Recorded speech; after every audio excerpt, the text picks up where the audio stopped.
Price the lord Jesus.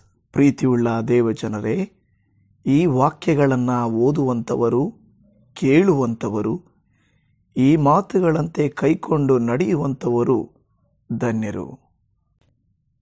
ಕೀರ್ತನೆಗಳು 11ನೇ ಕೀರ್ತನೆ, ಸಾಮ್ 11. ಯೆಹೋವನ ಶರಣರಿಗೆ ದುರ್ಗತಿ ಇಲ್ಲವೆಂಬುದು ಪ್ರಧಾನ ಗಾಯಕನ ಕೀರ್ತನ ಸಂಗ್ರಹದಿಂದ ತೆಗೆದದ್ದು, ದಾವೀದನದು. ಯೆಹೋವನನ್ನು ಆಶ್ರಯಿಸಿಕೊಂಡಿದ್ದೇನೆ.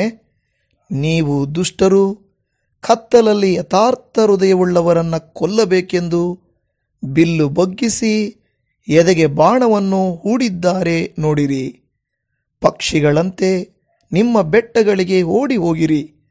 ಆಧಾರಗಳೇ ಕೆಡವಲ್ಪಟ್ಟ ಮೇಲೆ ನೀತಿವಂತನ ಗತಿ ಏನಾದೀತು ಎಂದು ನನಗೆ ಹೇಳುವುದೇಕೆ? ಯೆಹೋವನು ತನ್ನ ಪರಿಶುದ್ಧ ಮಂದಿರದಲ್ಲಿದ್ದಾನೆ. ಆತನು ತನ್ನ ಸಿಂಹಾಸನವನ್ನು ಪರಲೋಕದಲ್ಲಿ ಸ್ಥಾಪಿಸಿದ್ದಾನೆ. ಆತನ ಕಣ್ಣುಗಳು ಮಾನವರನ್ನು ನೋಡುತ್ತವೆ. ಆತನು ಅವರನ್ನು ಬಹು ಸೂಕ್ಷ್ಮವಾಗಿ ಪರಿಶೋಧಿಸುತ್ತಾನೆ. ಯೆಹೋವನು ನೀತಿವಂತರನ್ನೂ ಅನೀತಿವಂತರನ್ನೂ ಪರೀಕ್ಷಿಸುತ್ತಾನೆ. ಬಲಾತ್ಕಾರಿಗಳನ್ನು ದ್ವೇಷಿಸುತ್ತಾನೆ. ಆತನು ದುಷ್ಟರ ಮೇಲೆ ಪಾಶಗಳನ್ನು ಸುರಿಸಲಿ. ಬೆಂಕಿ, ಗಂಧಕ, ಉರಿಗಾಳಿ ಇವುಗಳನ್ನು ಅವರ ಪಾನವಾಗ ಮಾಡಲಿ.